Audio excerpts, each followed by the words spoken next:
Mambo vipi? Karibu tena kwenye chaneli hii ya TJ Film Academy ambapo tunajifunza mambo mbalimbali kwa mifano na vitendo yote kuhusu filamu. Na leo tunagusia pale ambapo wewe unataka kuandika stori yako lakini inaonyesha unapata shida namna ya kuiendeleza. Jambo usilolijua ni kwamba wazo lako halitoshi. Matukio ulionayo kichwani hayatoshi. Inatakiwa ujue zana ambazo zitakusaidia wewe kusimulia stori yako. Na hizo huwa zinajulikana kama plot devices. Hizi ni zana au mbinu za kimuundo ambazo zinasaidia kupeleka stori mbele, kuongeza mvutano baina ya wahusika, kutengeneza mgogoro baina yao, kufichua taarifa au kubadilisha mwelekeo wa stori. Na katika video hii tunaongelea plot device inayoitwa MacGuffin. MacGuffin ni nini hasa kwenye filamu? MacGuffin ni kitu, mtu, taarifa au lengo ambalo wahusika wanalipigania au kulifuatilia kwa nguvu zote. Lakini thamani yake ya kweli sio muhimu sana kwa watazamaji. Kazi yake kuu ni kusukuma hadithi isonge mbele, kuanzisha safari, migogoro na maamuzi ya wahusika. MacGuffin haipo ili kutoa majibu makubwa au tukio kubwa la kihisia au mantiki kubwa mwishoni, ila ipo ili kuwafanya wahusika wachukue hatua.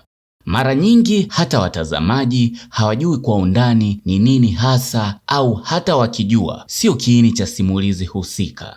Unapotaka kutumia MacGuffin kwenye filamu yako, ni muhimu ujue yenyewe inafanya vipi kazi kwenye story. Jambo la kwanza, MacGuffin huanzisha safari ya muhusika. Muhusika huwa anapata sababu ya kutafuta, kulinda, kuiba au kuokoa kitu fulani katika filamu. Kazi ya pili ambayo MacGuffin inafanya ni kuunda mgogoro. Kifupi, wahusika wengi wanakuwa wanakitaka kitu husika, mfano shujaa, adui, serikali au genge. Wote wanakuwa wanakipigania kitu husika. Kazi ya tatu ya MacGuffin ni kuhamasisha focus. Yaani kadiri hadithi inavyoendelea, watazamaji wanaanza kujali zaidi kuhusu mahusiano, maadili, ukuaji wa muhusika na sio MacGuffin yenyewe. Kwa hiyo MacGuffin inakuwa ni sababu ya kuonesha namna watu wanavyoweza kutengeneza urafiki au hata mahusiano ya kimapenzi. Na pia uonesha namna wengine ambao tulikuwa tunawaamini, lakini kutokana na MacGuffin husika wanapoteza imani ile na kuonesha kuwa wao hawana maadili. Pia inaweza kuwa ni sababu ya muhusika kukua kutokana na changamoto mbalimbali ambazo anakuwa anazipata katika kuipata MacGuffin husika. Namna ya nne ambayo MacGuffin hufanya kazi ni kupoteza umuhimu mwishoni mwa filamu. Kifupi, mwisho wa filamu unaweza kuja hata bila ya mtazamaji kujua hicho kitu husika kilikuwa ni nini hasa au kilitumika vipi, lakini muhimu inakuwa ni ile safari ambayo hiyo MacGuffin imesababisha. Sasa ili kitu au mtu au jambo liwe MacGuffin linatakiwa kuwa na sifa gani? Sifa ya kwanza ni kuwafanya wahusika wachukue hatua katika story. Na sifa ya pili, kuvutia wahusika zaidi kuliko watazamaji. Sifa ya tatu, haihitaji maelezo ya kina ili ifanye kazi. Sifa ya nne, inaweza kubadilishwa bila kuharibu kiini cha hadithi. Zipi ni aina za MacGuffin? Ya kwanza ni kitu. Hii ina maana MacGuffin inaweza kuwa ni pete, faili, ramani, dawa, silaha au kitu chochote kile ambacho wewe unaweza kupachika kwenye story na wahusika wakawa wanakipigania, kukilinda au hata kutaka kukiharibu. Aina ya pili inaweza kuwa ni taarifa, kwamba MacGuffin sio lazima ishikike. Yaweza kuwa kwamba mtu ana siri na watu wanapambania kujua siri kutoka kwa mtu husika. Kwa ile taarifa inakuwa kama ni MacGuffin. Mfano, namba, password ama ushahidi. Hizo zote ni MacGuffin.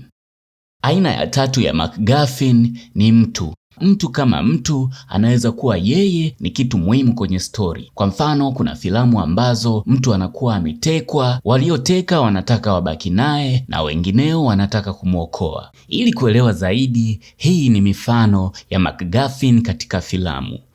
Filamu ya kwanza ni Pulp Fiction. Ndani ya filamu hii unaona wahusika wanatafuta na kulinda briefcase ambayo ina mwanga wa dhahabu ndani yake.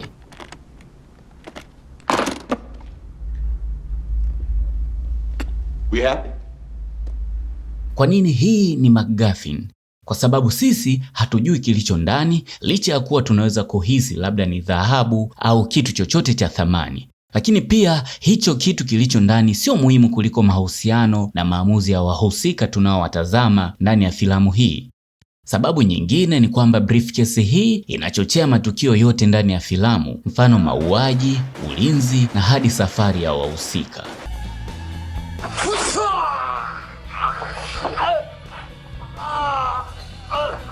Athari yake ni ipi katika filamu ya Pulp Fiction?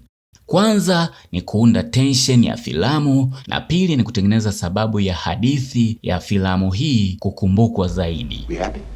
Yeah, we happy.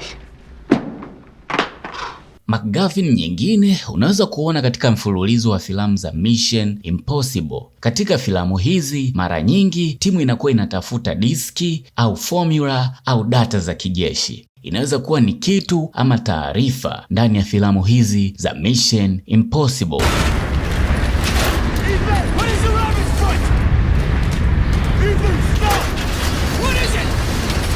Kwa nini ni MacGuffin? Kwa sababu katika filamu hizi kilichomo sio muhimu kihisia kwa sisi watazamaji, lakini kinatoa sababu ya mchaka uliopo kwenye filamu, mapambano na missions zote katika mfululizo huu.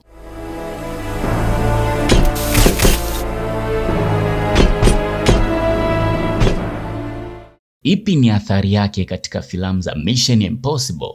Cha kwanza ni hadithi kuendeshwa kwa mapigano, kwa sababu watu wanakuwa wanaipigania hiyo MacGuffin. Na pili, wahusika maamuzi yao ndio yanakuwa kiini cha story ya filamu hii na sio kitu husika. Mfano mwingine ni mfululizo wa filamu za The Lord of the Rings. Katika filamu hizi wahusika wanataka kuiharibu na wengine wanataka kuimiliki pete. Sasa kwa nini pete hii ni MacGuffin? Cha kwanza inasukuma safari yote, pili inaathiri maamuzi na mahusiano ya wahusika, lakini pia hadithi ni muhimu zaidi, ikiwemo urafiki na sadaka na sio pete yenyewe.